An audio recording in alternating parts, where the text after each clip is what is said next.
thank you to everyone for coming to our second live in-person podcast. We're joined again by esteemed Jonathan Kanter, who is our what are we calling you, podcaster in residence, or In you're training, in a training. podcaster in training, and Hannah Garden-Monheit, who is joining us as well. And she is now at American Economic Liberties Project. She was the director of the Office of Policy Planning at the FTC. Before that was at the NEC at the White House.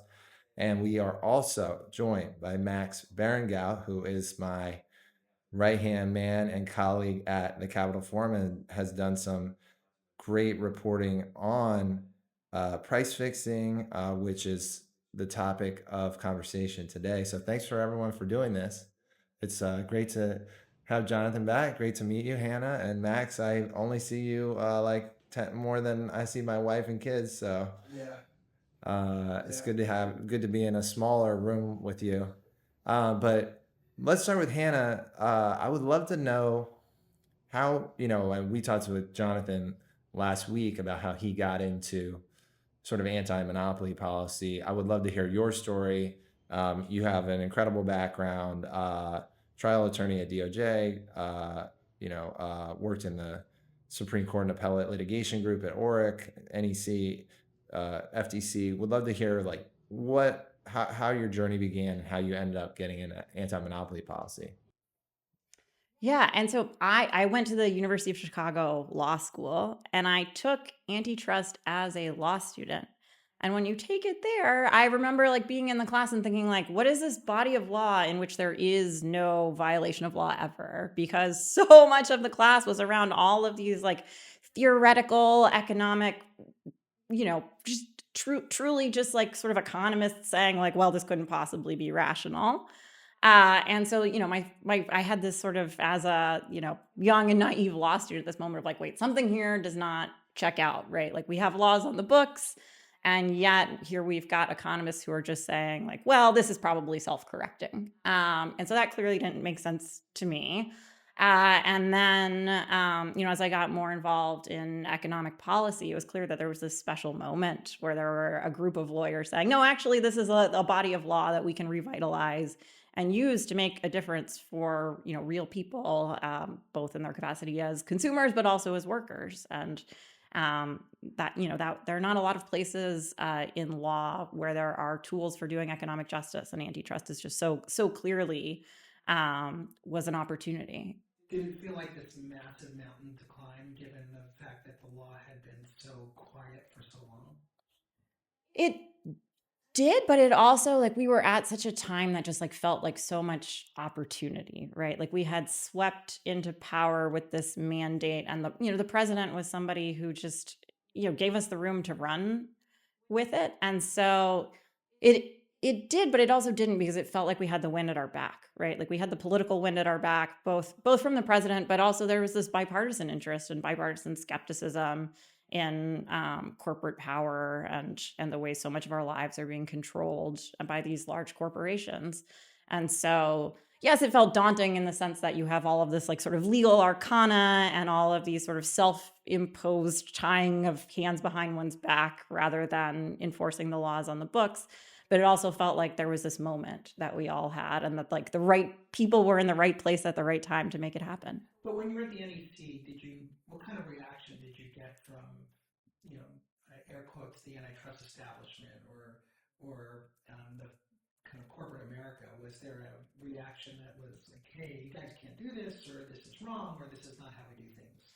Yeah, we certainly did. But we also sort of had this theory, and we used to joke that we were like the bomb squad, that we were just going to set off all of the bombs at the same time and hope that they canceled each other out. Because, in the past, when an agency had tried to go after, a dominant industry in its jurisdiction, it's really hard because you have these fights that are sort of, the airline industry and DOT's fighting with them, but it feels like this insular thing where, the lobbyists and the corporate interests and the revolving door are all sort of self-reinforcing. And then we thought, well, what if instead we united all of those fights behind one anti-monopoly message, and then, when people would speak out against it, it's a lot harder to speak out and say, oh, I'm a monopoly here and I'm upset about what you're doing. But certainly we still got plenty of those calls. And we also there was a fair bit of pushback from folks who would sort of say like, well, are you you're saying big is bad, just all big is bad. And that would sort of try to caricature what we were doing in that way, as opposed to being a pretty sophisticated and nuanced view of the law. Were there any like surreal moments during your time at NEC, moments where you were encountering opposition and you kind of couldn't believe what you're hearing? Oh, that is a great question. Nothing exactly jumps out. I would say the surreal moments were like sometimes the surprises that you got from parts of the interagency, which is when I first started in government, people would say the interagency, and I'm like, what is this term? And then after you're there for a while, you realize like, oh no, it's like sort of foreboding term. It kind of makes sense, but we had some surprises, right, in which there were, I think, yeah. Are these like turf battles? Some turf battles and some just like also surprises in which there's some set of career economists that has been thinking about things in old ways in which they just sort of assume big is efficient and good, and sometimes get out of line with where the administration is as a whole. And I'm thinking, I'm sure it's in your head too, right? The sugar case, for example, where we were all a little bit caught unawares. We had another one where the administration had taken a really strong stance on the right to repair, and the DOT surprised us by at a fairly junior level coming out against a law in Massachusetts that we were actually quite supportive of. And so there were moments like that where you went, oh, like we are really trying to turn an aircraft carrier, and making sure that message is heard up and down and across and over and around presented interesting challenges. One of the things that surprised me was, and I didn't fully appreciate until I got there, is that there was this view inside regulatory agencies that concentration was easier to manage, Mm-hmm. and therefore it's okay if industries become highly concentrated. We'll just regulate them Mm-hmm. to control the exercise monopoly power, rather than relying on competitive markets to control monopoly power. Yeah. Is that something you experienced? Oh yeah, certainly, yeah. And I think you also see in markets that are already heavily concentrated, the agency will feel like it's over a barrel, like it doesn't really have a choice. And like I think about HHS, for example, where there were times when we would say like, well, could we use this authority? Could we do this? And they would say like, well, if we do that, they're just going to take it out on us over here in this other way. Or, the Defense Department, when we would try to say like, why don't you use your procurement authorities to promote competition? And it was shocking to find that like the Defense Department, which is, the ultimate monopsonist, right? Not really aware of its own bargaining power and like really afraid of the industries that they regulate. Yeah, I had an experience where we asked, why don't they, well, when they're in a negotiation, what happens when DOD threatens to walk away? And the procurement officer, this like high up procurement officer, said, we don't do that.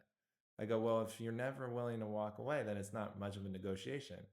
They're just gonna get their way every time. And they go, yeah, what happens is they withhold the product. They say they're not gonna let let the helicopter get back out into the field, and then we have to take whatever price that they want, which is, again, not really much of a negotiation.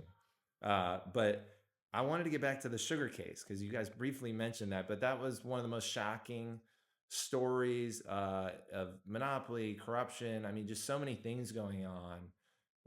Can you guys tell that story, or because I think it's a good one?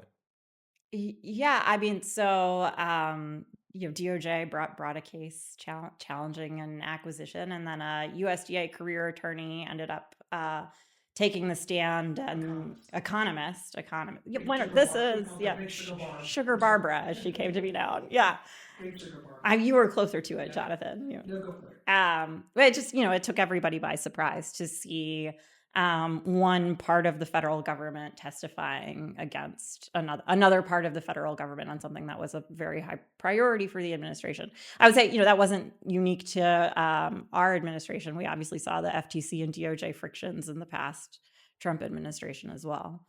But it was extraordinary to have a system. It was during the height of like the post or the waning days of the pandemic. We had all of these supply chain issues. We were dealing with an inflationary environment. Prices were going up. Food prices were going up. And they were making the argument that it's okay, you can just import more sugar from Mexico, as opposed to producing it domestically. And therefore, we should let this merger take place in the southeastern portion of the country, and they would get some efficiency somewhere, somehow. We lost that case. It was the first case I ever filed. We lost in part because USDA testified against us. And then it turned out we were right. Sugar prices ended up going up, and there were supply shortages, and now here we are, in a trade war with Mexico, right? And so it's just a very strange, it was a very strange experience, but it was eye-opening and symptomatic of what I think Hannah confronted, which is that there's this view, and I think this is in many respects kind of the, not really the view of the kind of establishment Democrats until recently, which is that big business is okay so long as we just regulate it. And it's good because it's easier to regulate. Right, and so, right, exactly. A fragmented industry is harder to regulate than more players, it's more work, so let's just let everyone consolidate and then we'll work on it that way. I remember the sugar. I remember, and maybe correct me if I'm wrong, but the economists actually didn't know anything really substantive. They hadn't gone into the numbers. Just basically said, "Look, I've been working for these people. I've been working with these sugar companies for a long time. I trust them." Yes. That was the crux of the argument. It wasn't actually economic, persuasive numbers or anything like that. It was just I trust these people. I've been working with them for a really long time. That gets to another aspect of this, which is the regulator gets to the notion that the business is their constituency, right? That the business that's who their partner is. Yeah, capture. Yeah, I think that's right. I think you when you're in the government, you see the ways in which our institutions are set up for that to happen, right? If you think about what are the career opportunities that somebody has who works for the Department of Agriculture, right? They are hearing from the same industry all of the time. And I saw this too with places where these industries can be so litigious that these career staffers have this experience of we stick our neck out, we try to do some good, and we're immediately hit with a lawsuit that's forum shopped to a favorable court. And they have this repeat player relationship, both for good and for bad, and it can really chill the ability to act in the public interest. But there's actually a nice outcome of this story, right? Because that was very early on. And throughout the administration, I think in large part due to the Competition Council, Hannah and her colleagues at the NEC really created this community of competition policy, and it forced folks higher up in the agency, and Secretary Vilsack ended up being a really terrific partner in a lot of things, to get more interested in competition policy and then drive that down. So a really great example of that is Department of Transportation. So the Department of Transportation used to be one of those impenetrable agencies from a competition perspective, always stayed out of mergers, and probably had this view that concentration was just easier to manage. And Secretary Buttigieg, to his credit, really broke from that tradition, and we found a very good partner in Department of Transportation. Jan Howard and others over there really helped change the conversation. I think there was a lot more we could have done, including unlocking some of their own unfair methods of competition authority at the Department of Transportation. But I think in large part, due to the work of the NEC and the Competition Council and the executive order, it started to bring more continuity around competition policy throughout the government. It made it easier for us to avoid those kind of pitfalls like we encountered in the sugar case. That's right. And I think like they definitely get the credit, I think, for most improved agency, really just night and day from where they started and where they ended up. I think we also were starting to get a nice community of practice going on across the federal government, where part of the DOT's success story was appointing Jen Howard to be chief competition officer at DOT. So there was somebody who was just focused on this every day, all the time. And we were starting to get that set up so that there were other chief competition officers at other agencies too, and they were starting to get to a good place and comparing notes with each other and that sort of thing. Like the 80s brought in this idea of, oh, we always have to think about cost benefit analysis. And that was a value that was injected into everything throughout government. I think one of the real achievements that Hannah and her team brought about to the NEC was, let's inject competition policy in all the decision making, whether it's in rulemaking or regulation or thinking about contracting. And it was moving an aircraft carrier around at breakneck speed, so it was hard, and but there was a lot of progress, and I think hopefully that forward momentum will continue, even in this administration, but certainly hopefully in the future. Yeah, that's right. I think we're already starting to see some, promising signs of some degree of continuity in this space, even as the administration is doing all manner of things that I find destructive and contrary to my own values. You mentioned really quickly doing things in the public interest. What do you think about this movement, the anti-monopoly movement? How does that relate to getting the whole government to do things more in the public interest? Like what was problematic?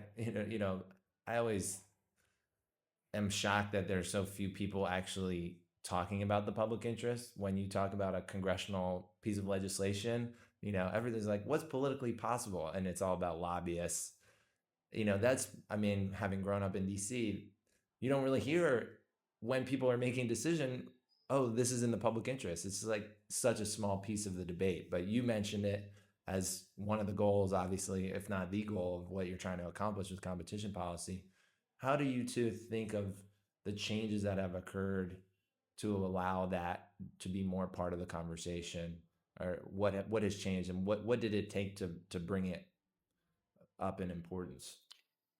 Yeah. So, I think the competition policy at the heart of it is that, with economic power comes political power. And so it's the folks who have economic power, who have the resources to be paying attention to regulations and weighing in the notice and comment process, who can pay the, $1,000 an hour lawyers to file the more, Jonathan's doing thumbs up, more than that, more expensive, to file these extensive comment letters about every possible problem that could arise with a regulation. And meanwhile, the mom and pop small business owner or the worker, they don't have time to be participating in these processes, right? And to be tracking this stuff. And so, two of the things we did, one, at the Federal Trade Commission, we instituted these regular open commission meetings that gave members of the public an opportunity to come talk to the commissioners orally, right? Not something that requires hiring a fancy lawyer to intermediate between you and the government, but just hearing from regular people in a way that is accessible to them. I think that was incredibly valuable, and it was something that we were trying to encourage other agencies to do as well, including the OIRA, the Office of Information and Regulatory Affairs, put out new guidance to agencies about better engagement with the public that included competition policy as one of the key areas where it's really important to proactively engage with the ordinary people who haven't amassed that huge amount of economic power to be essentially engaging in regulatory capture. And then the other thing was the Competition Council. I think we brought at the cabinet level together the heads of these agencies twice a year to talk about competition policy and what they were working on. And I think that, it had an accountability mechanism, but I think also like a spine stealing effect, in that you've got these leaders who, what left in their own silos of the particular industries they regulate are maybe getting a real earful. But when they come together at the White House to talk about what they're doing, and the president is bucking them up and saying, yes, this is what we're doing on behalf of the American people. I think it helps put wind at their backs and helps them cascade that message down at their agencies as well. Yeah, I'll give you another sort of like industry insider secret, but it's actually a superpower if you have clarity of focus. And so what happens in a lot of these agencies is you get really deep into the Washington politics. And you start figuring out how to outsmart your opponent and what's going to play well this way, what's going to play well that way. And now you're making decisions really with politics or the political environment, not in partisan way, but in the navigating the DC way. And when you do that, you lose clarity. You have no clarity. You lose focus, and it's very hard to make decisions. What I found, and I, notably kept a compass on my desk every day, and handed them out to a bunch of folks in my office. So always to remember the true north is serving the public.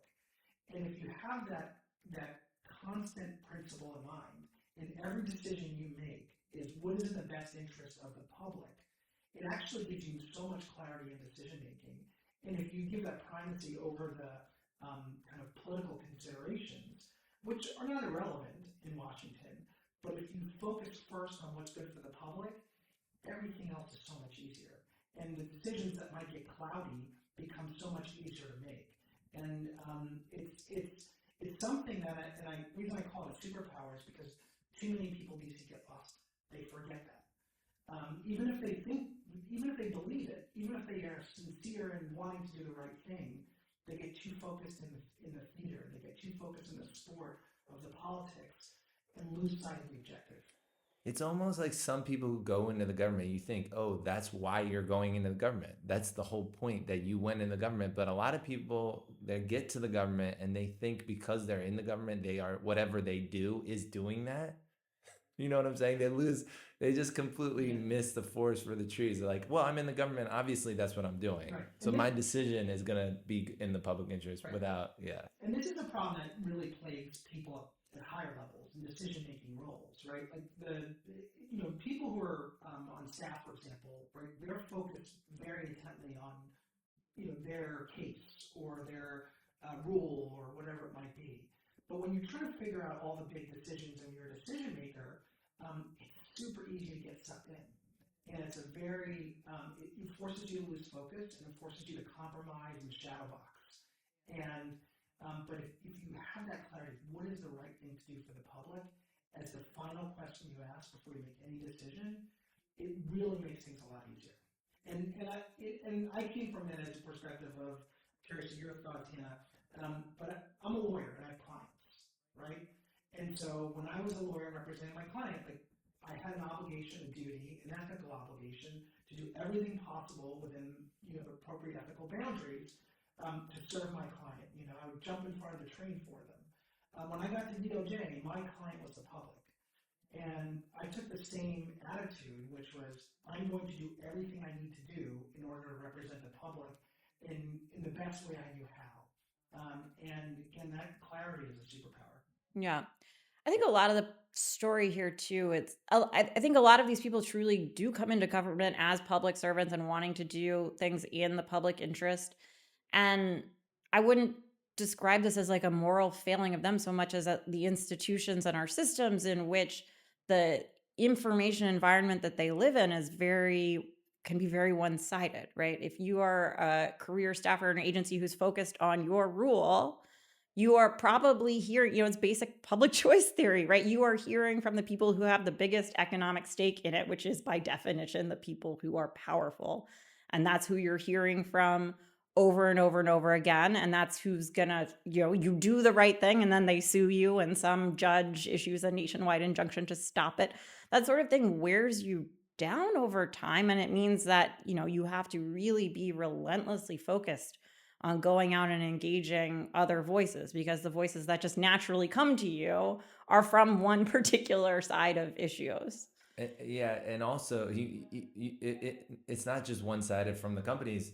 They're funding the academics. They're funding the economists. They're funding third-party groups that are weighing in ostensibly as the public interest, but they're taking money from big business. One voice, many checks. You have like on these issues, like one company would be paying 15 different organizations to say the same damn thing. And listen, I think, and the FTC and DOJ work really hard at just ignoring that. I'm like, if you have something to say, you come in yourself. That's what I say. I mean, we deal with PR people all the time, and I say, look, I don't have some third party group contact me. I ask them who they get their funding from. Let's say it's Google or whatever. I'm like, just have Google call me. I don't need to talk to you. Just give the company call me directly. They have PR people. I don't need this masquerading situation. And if you don't have the courage to come in and say it to my face, then it's not that important. Yeah. I don't need to. Talk to the Chamber of Progress anymore. One of the big issues, and ostensibly the big reason we're talking here is, inflation has become a huge political issue.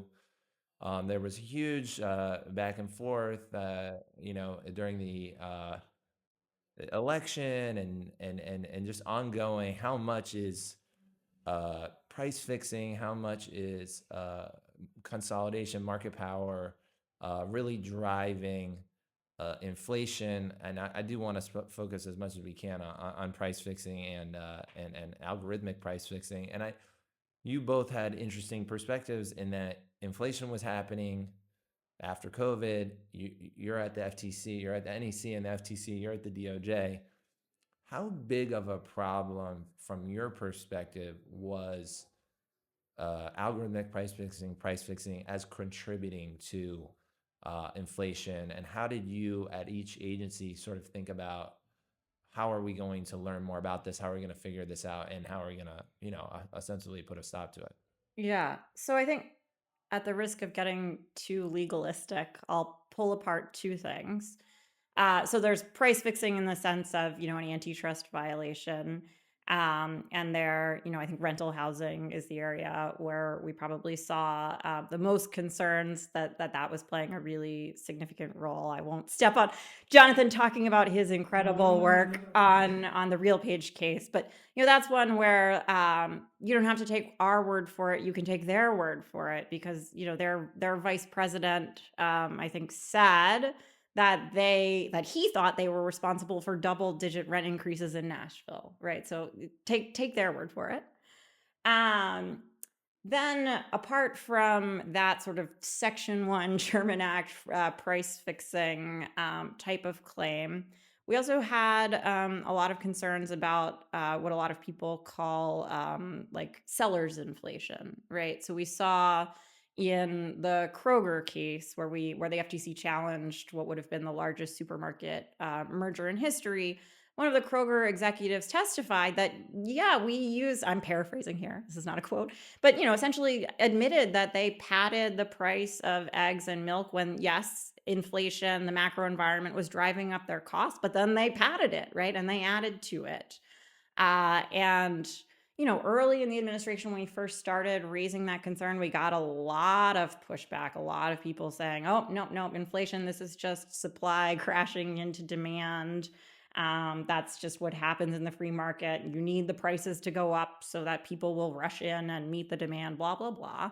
People weren't taking the concerns super seriously. But then we reached an inflection point where the quote unquote serious economists started saying, yes, we think we're seeing this too. So for example, the Kansas City Federal Reserve had put out a piece studying markups in 2021. So markups being, the amount that you're charging over and above your costs. So by definition, we're not talking about when your markups go up, we're not talking about your costs went up because of some supply chain bottleneck, right? We're talking about the amount that you marked up over and above your costs. And that Kansas City Fed piece found that in, I believe it was in 2021, they found something like 3% of inflation, or sorry, not 3% of inflation. They found markups increased by 3%, which they said was about half of inflation in that time period.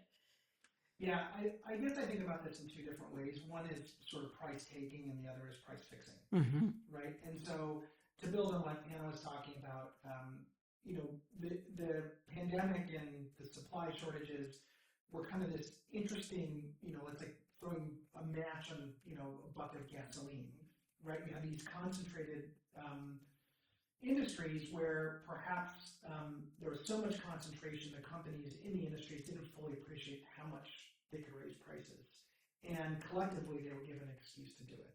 But one of the things that I've learned throughout my tenure seeing company after company is that pricing tends to be a one-way ratchet, right? And so once a company raises its prices, it's not often going to lower it.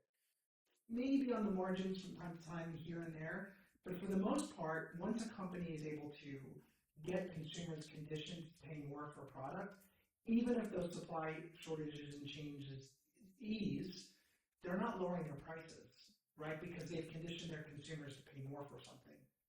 Rockets and feathers. Pardon? Rockets and feathers, right? It even has a snappy name. Yes, and in the absence of intense competition, right, you can keep those prices high. And so I think that is what we discovered, is that there were a lot of industries that were concentrated. Everyone took their prices, supply chain shortages eased, but they just wanted to increase their margins. And it was good for business, but it was really bad for the economy, really bad for consumers. And so, once the price goes up, it's not coming back down, more often than not. That's separate from the question about, okay, how do you go about setting prices, right? And I think one of the things that I guess I would explain is that these algorithmic pricing issues, we are just at the beginning of this problem. It is going to be a 20-year problem to solve from an antitrust perspective, because the way in which people buy and sell things is shifting. It's being done programmatically. It's being done through algorithms. And it's being done in a very personalized, optimized way. And so, we were very familiar in our antitrust world of, agreements used to be a handshake in a smoke-filled room, and then the agreement became a telephone call or a mail, snail mail, and then it became a phone call or an email, and then a text message. Now, in which the way in which people exchange information and express themselves has changed too. This way, in a very transformational manner, and so they communicate with algorithms and services who then communicate out and coordinate. And so, how we describe that, how from an antitrust perspective, whether it's an agreement or monopolization or collective action, however that's going to get described, it's something that's going to have to work its way through the courts, but it's absolutely essential because if people can circumvent the antitrust laws simply by giving their information to an algorithm, then it will become the ones and zeros immunity to antitrust. And Max and I spent a lot of time digging through, earnings calls, investor presentations, and you see pretty frequently executives bragging about how they're raising prices because they have all this data from this software provider showing prices of their rivals, real-time pricing, all sorts of sort of concerning data like that.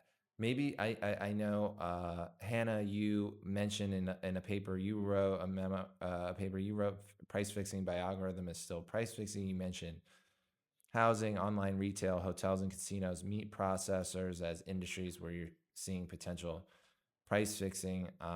Jonathan, you had RealPage, Case, and AgriStats. I'd love if you can both kind of just talk a little bit about these individual markets where you saw the problem that Jonathan's talking about how data is being incorporated, or how price fixing is being done in the modern economy.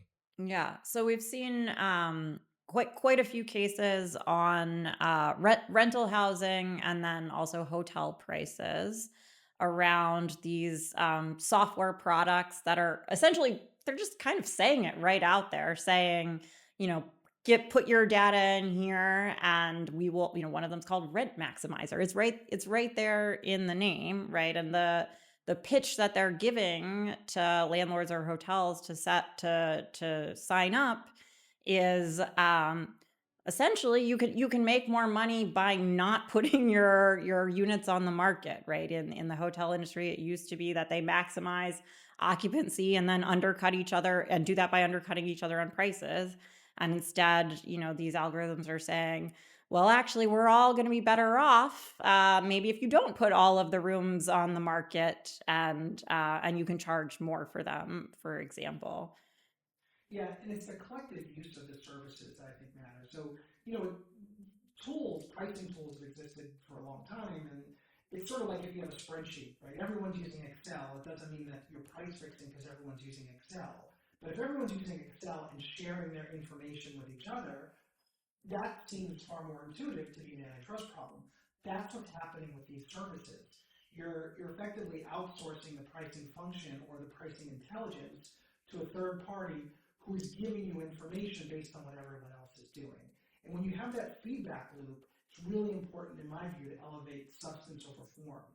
And I think one of the things that defense lawyers are trying to do is say, you kind of need to have that handshake.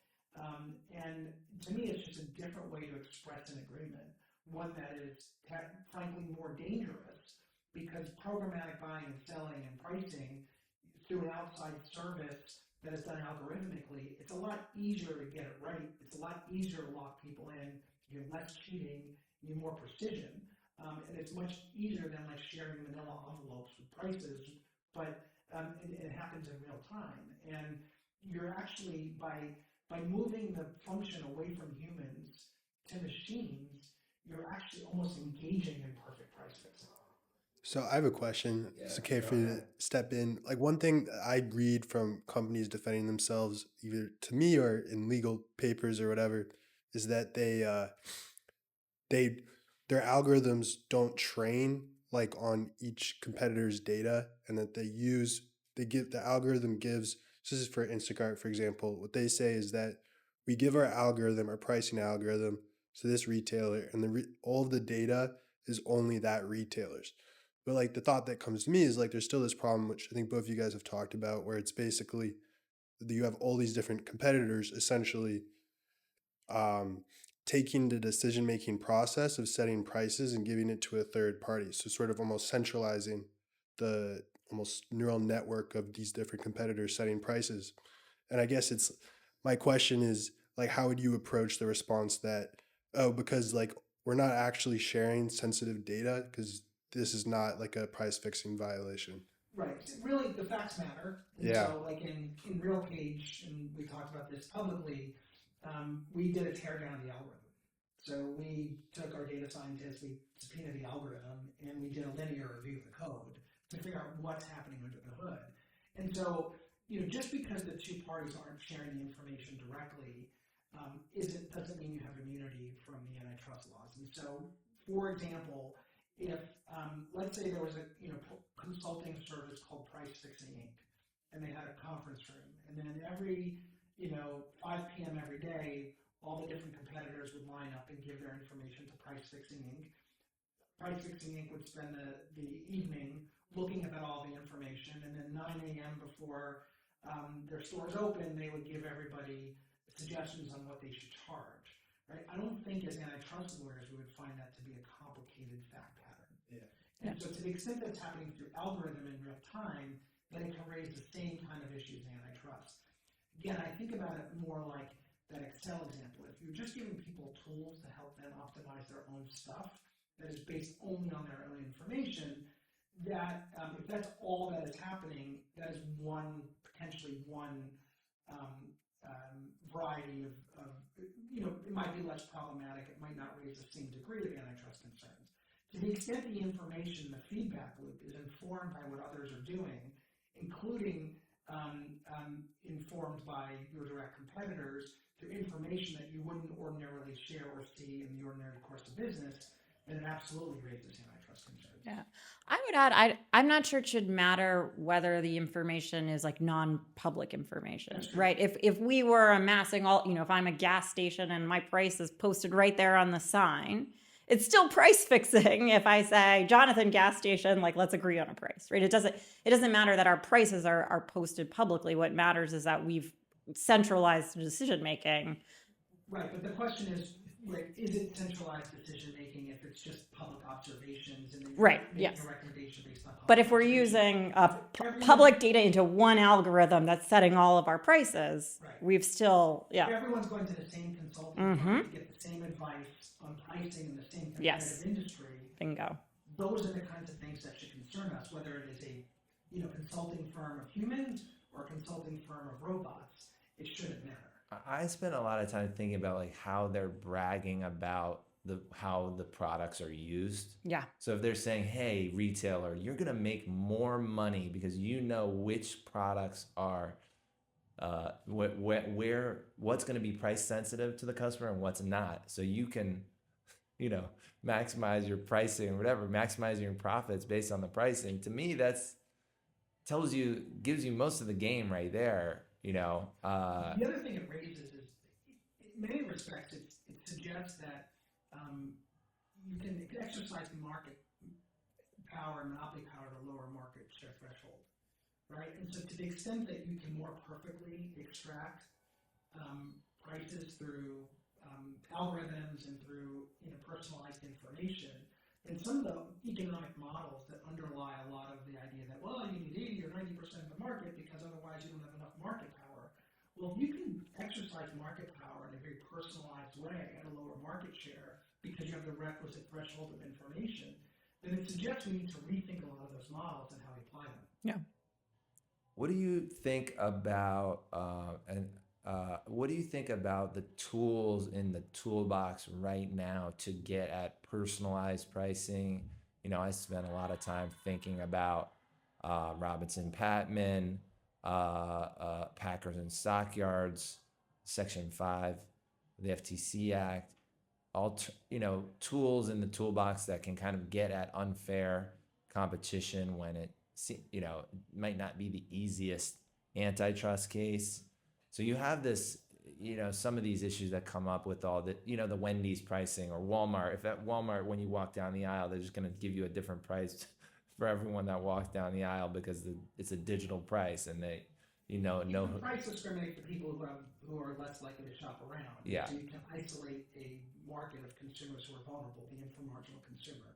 Yeah. So how do you think about getting at that? We haven't really seen too many cases. I mean, we saw the Amazon case from the FTC because they had they had the Project Bessie or whatever. They had a specific program to do this. What do you think the tools in the toolbox are, and how do you think as we enter this age of digital personalized pricing, how should law enforcers, state, federal, be thinking about sharpening those tools and putting them to work? So I think there are some existing legal tools that can be a fit beyond the antitrust laws. So civil rights laws are one place to look when we're talking about personalized pricing that involves a protected class. And I think there were, for example, there were allegations around a test prep company that was charging higher prices in zip codes that had higher Asian populations.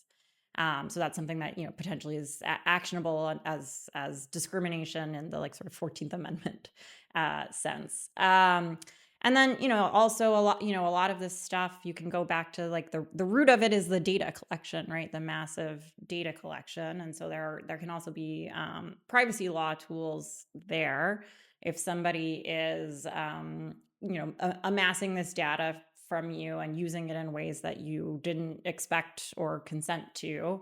That can be an unfair or deceptive practice. Yeah, I guess I agree.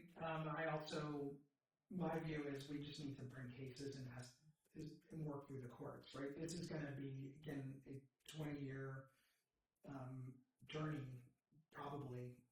I hope not that long, but likely, to really figure out how to take the antitrust laws and apply it to the substance and market realities of today. And courts are just going to have to work through it. And there are going to be some good decisions, there are going to be some bad decisions, and it's going to be a little jagged along the way. But ultimately, I'm cautiously optimistic that as long as the antitrust laws still matter and still exist, it's going to have to be substance over form. And if if it's ones and zeros and it's easier to exercise market power, it's easier to coordinate and collaborate and communicate, even if it's indirectly but through a shared service, it seems self-evident that's what the antitrust laws were designed to address. I think there are very good legal paths. We pursued it in our RealPage case, I think, in a very effective way. I hope will succeed. The FTC brought that great case against Amazon in terms of Project Nessie. I think all of those things and more are just going to have to find their way through the courts. Yeah. We'd also be remiss if we didn't mention that there is a wave of legislation happening at the state level. I think there's something like 19 or so states that have introduced legislation on rent fixing. We haven't talked about junk fees, but junk fees is a whole area that has a lot of momentum, both on case-by-case litigation, but also on the legislative front. And then, of course, the FTC did a rule, too. Yeah, I think starting with like housing, for example, is really powerful because it just feels wrong. It seems wrong. It seems like an obvious issue, and it's a necessity of life. It's your rent. It's your home. It's the roof over your head. And so, I think getting good, compelling cases before courts early on in the process, and I do feel very strongly that antitrust law, in my view, took a wrong turn when the government agencies started stepping back and letting private plaintiffs take the lead almost exclusively on difficult cases. I think the hard cases need to be led by the enforcement agencies in doing so in the interest of the public, not the interest of a private plaintiff.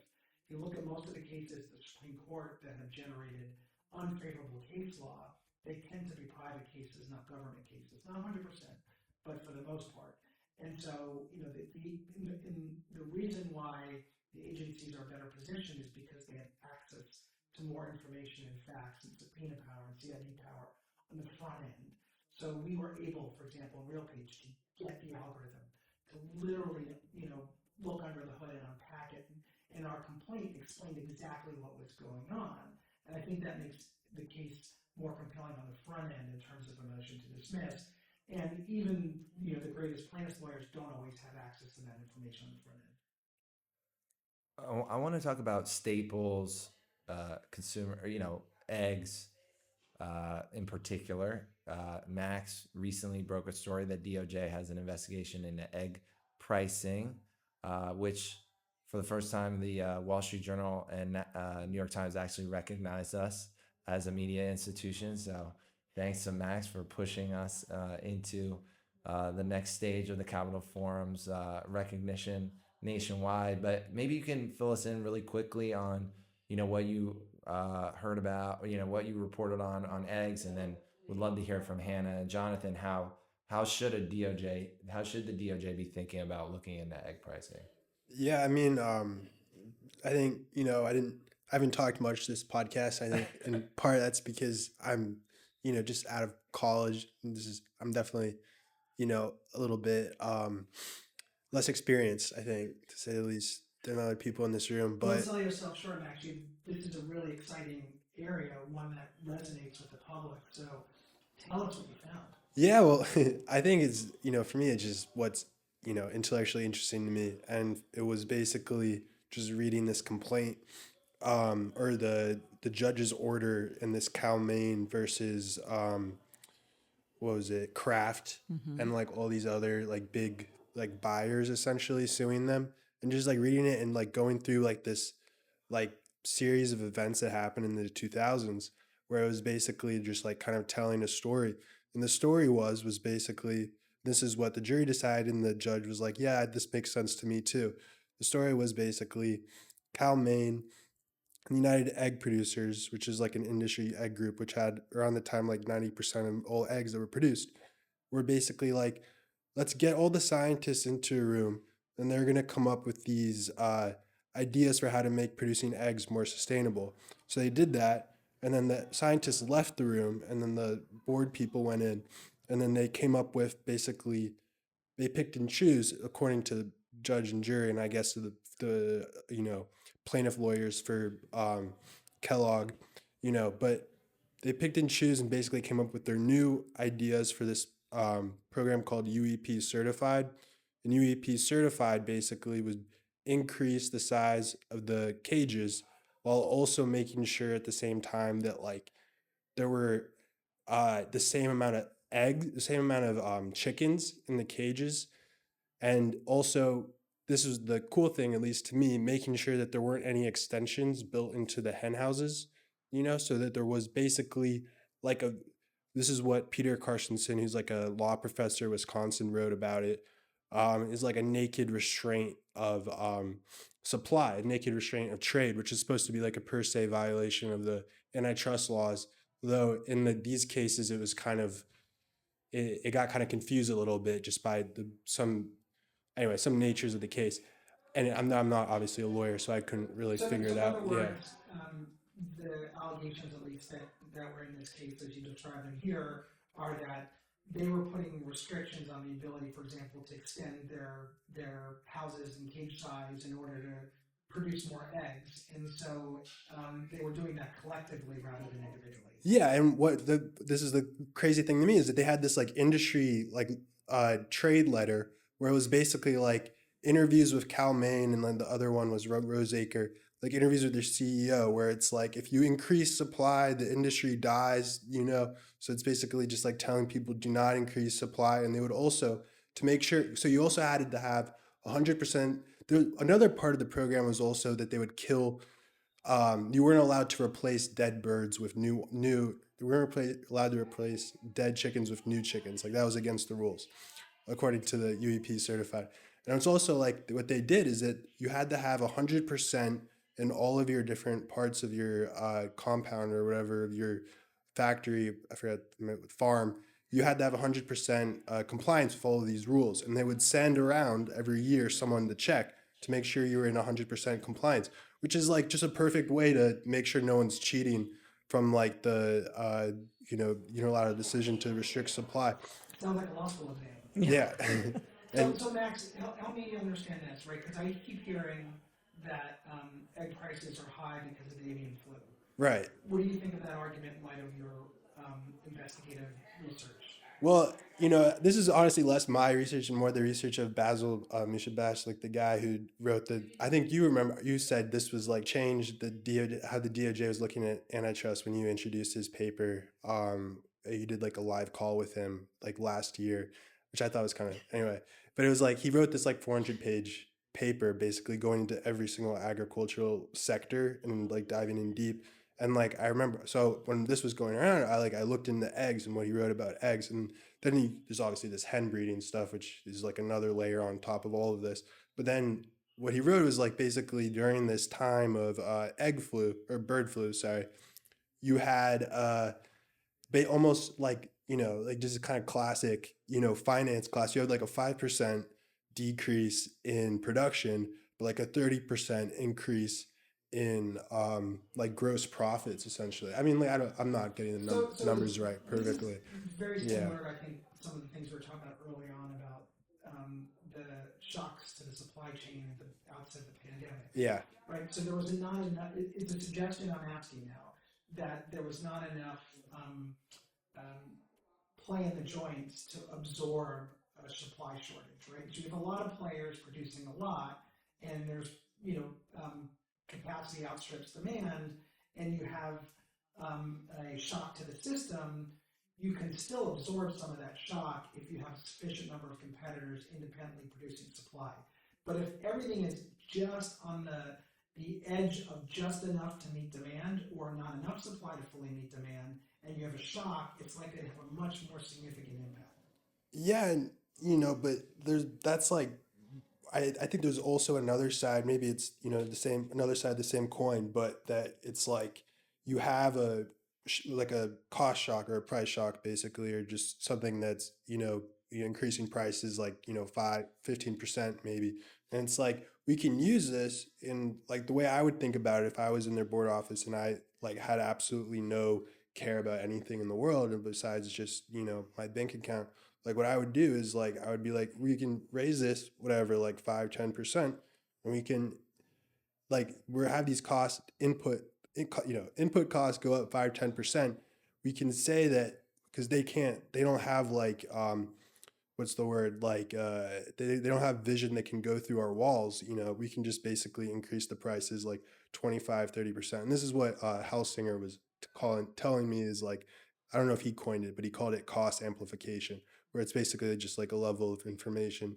asymmetry where the consumers don't really know like if the what prices are going up by is actually how much the input costs are going up, and then you just have to trust that the people who are in incredibly powerful economic positions is like the sort of middlemen in this scenario in a way that they're raising prices almost exactly by the amount that they were, input costs are going up. I was just gonna say if I were the current administration, which I'm not, but if I were, I would be very concerned about seeing this kind of behavior in amidst all of this tariff policy confusion. It seems to me like it's that sort of uncertainty about how much our costs going up due to tariffs is kind of a perfect storm for producers to engage in that kind of padding of the price increases as well. And it's that one-way ratchet Yep. concern, which has always been my experience that, again, with a handful of exceptions, once those prices come up, it's really hard to get people to put them down,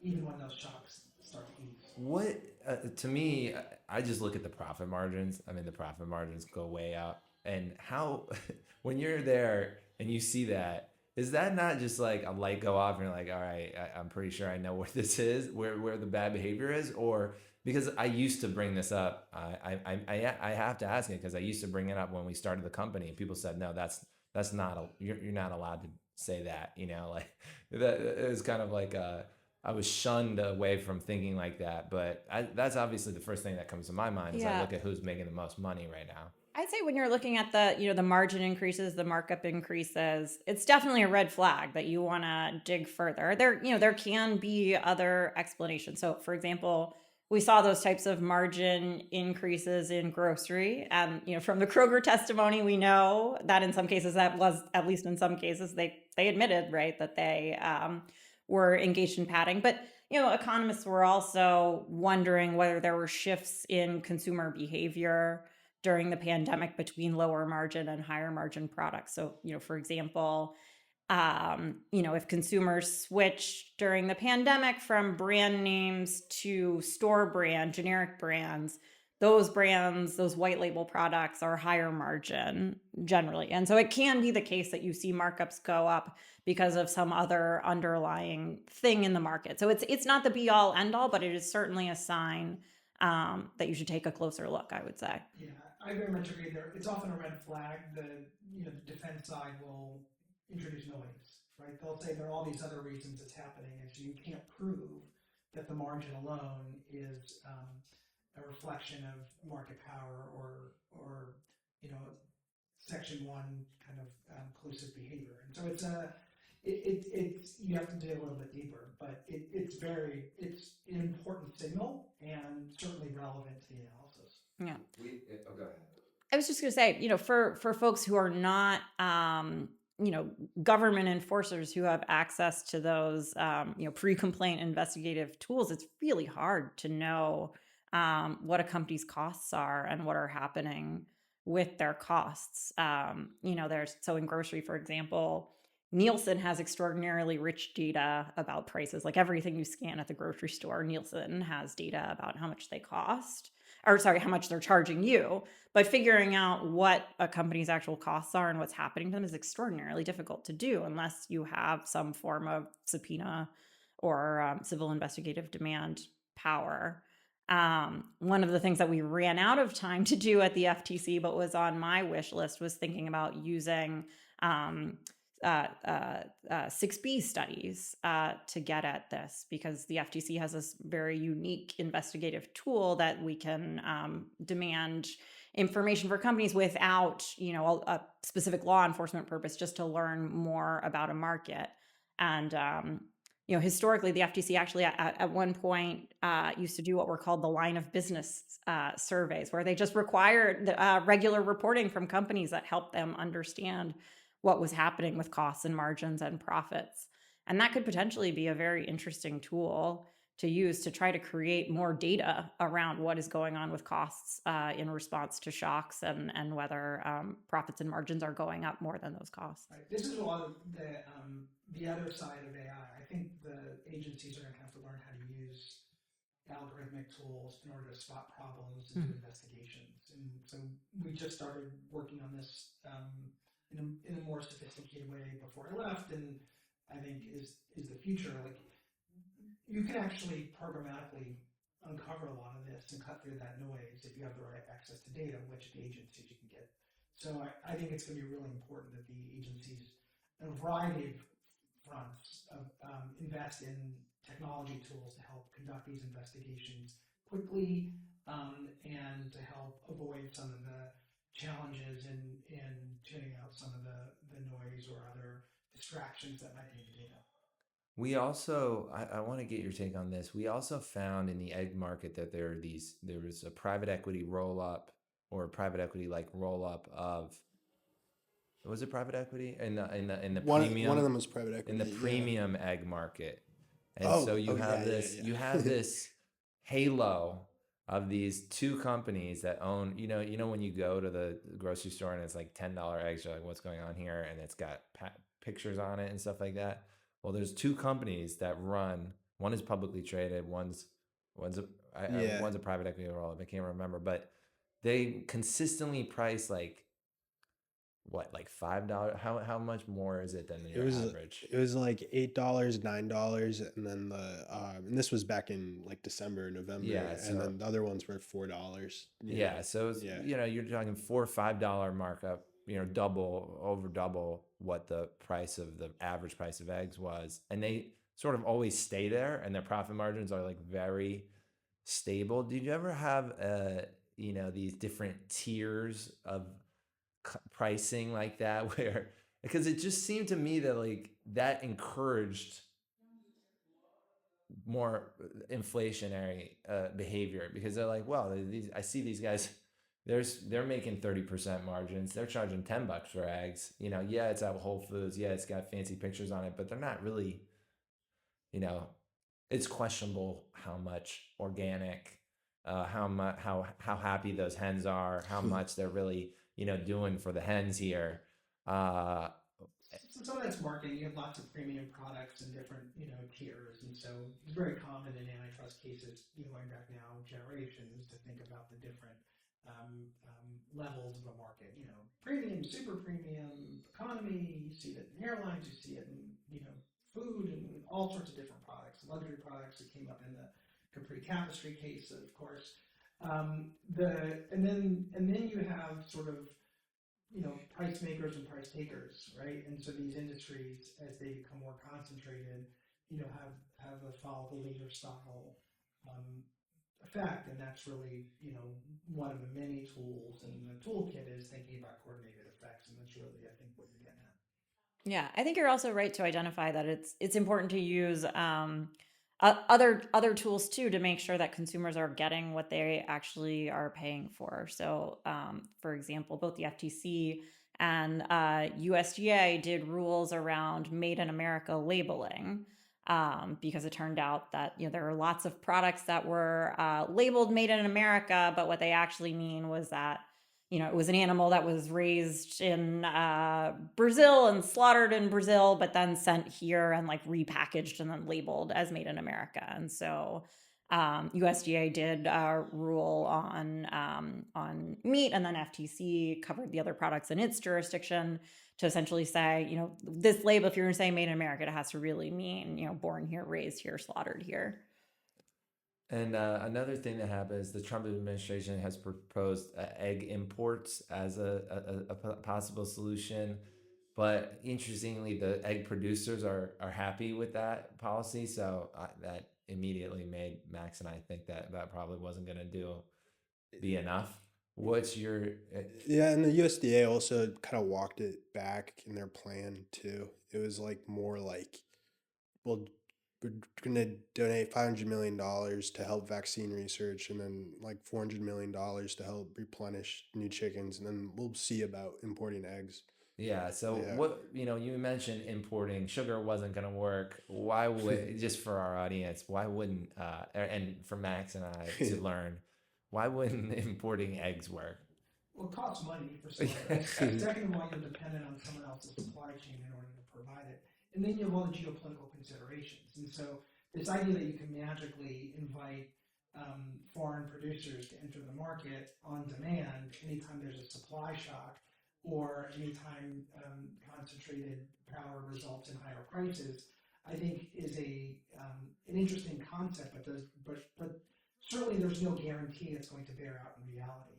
And I think at a time, particularly currently, but in Biden administration as well as the Trump administration, we are trying to increase our capacity for domestic manufacturing so that we are not as susceptible to geopolitical risk as we were during the pandemic. And so an argument that we should increase our dependence on foreign supply in order to excuse domestic concentration is misguided and actually contrary to now two administrations' policies, which has become more self-sufficient in terms of domestic manufacturing. I mean, during the pandemic, part of our problem was we were so dependent on foreign supply, and then fuel surcharges for shipping went up, and the price of everything we were importing went up incredibly.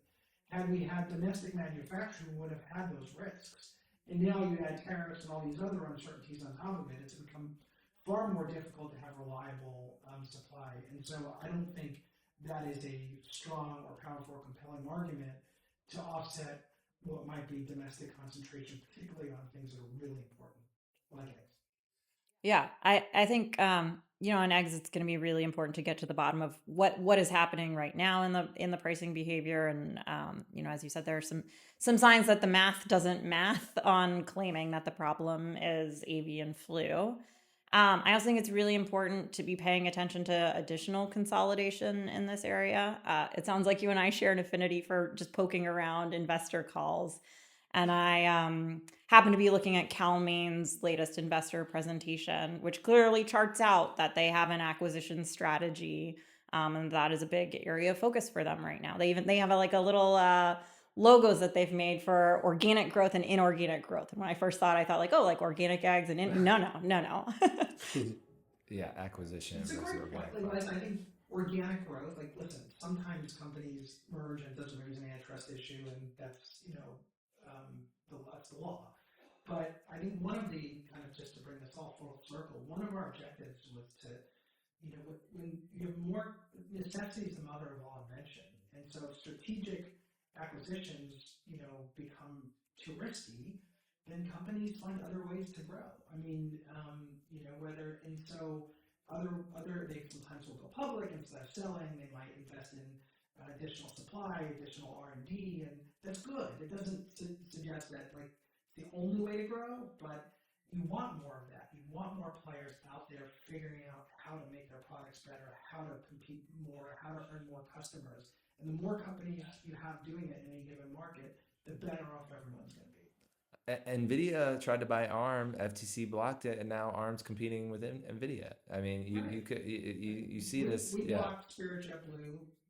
Spirit went into bankruptcy. They merged leaner and meaner, and now they're out there expanding their routes and actually competing not just with JetBlue, but trying to take advantage of Southwest, starting to charge baggage fees and using that as a market opportunity as they expand routes to go head to head with Southwest. It's competition working. When assets stay in the market, and they have to find other ways to grow, other ways to become more efficient, other ways to deliver better products and services, it results in the kind of investment and innovation that we all love. And maybe last question, we're probably way over time, but you mentioned trade. We mentioned geopolitics. That's kind of one area there is some level of consistency is competition between administrations Biden and Trump. The Trump trade policy is a little bit all over the map, but more interested in moving away from, I'd say, the sort of neoliberal sort of vision on trade, at least. So there's some consistency, or there's some agreement between the Biden and the Trump administration on antitrust, and to some, maybe a lesser extent, on trade. But how did you think about trade and competition being intertwined, and USTR being part of a competition agenda? And what do you think about that going forward? They seem like they're coming together. These worlds are colliding, and I wanted to get your take from your perspective. FTC, NEC. How involved were the trade folks when you were there, and did you see that increase over time, and how do you see it going forward? Yeah, we certainly saw it increase over time. I think in 2023, I believe it was, Ambassador Tai joined the Competition Council because I think she was increasingly realizing how important it was to tell that story of pro competition as part of our global strategy too. Unfortunately, we were often seen in sort of a defensive posture where we would hear from dominant companies, particularly the tech companies, that would really like the United States to sort of adopt a national champion strategy, or sort of trying to turn the tables on saying that actually the U.S. government needs to be backing us so that we're more competitive with China. Whereas our view, or many of our view in the administration, was that actually no, when our companies face competition, that makes us all the more stronger to take on their competitors around the world. I think you're right that like there are some signs of continuity there, but then also like the current administration is so sclerotic that it's hard to know where they're actually going with all of this. When I see all of the so-called broligarchs lined up at the inauguration, it makes me really worry, right? That whether this bipartisan alignment around concern about the power that large tech companies have over our lives, whether it will prove durable or whether it'll be a casualty of a just very transactionally focused administration. Okay, great. Well, this has been amazing. I've learned a lot. It's great getting to know you, Hannah. This was I mean, we learned a ton. I know I can speak for myself. I know Yeah. you learned. You were nodding your head the whole time. So this was so fun, Jonathan. Thank you so much for joining us again. Hopefully you can make it to the next one. I think hopefully we'll do one before Doha gets here, but hopefully you'll be here with Doha in a couple weeks as well. So thanks so much for doing this. Thanks for having me.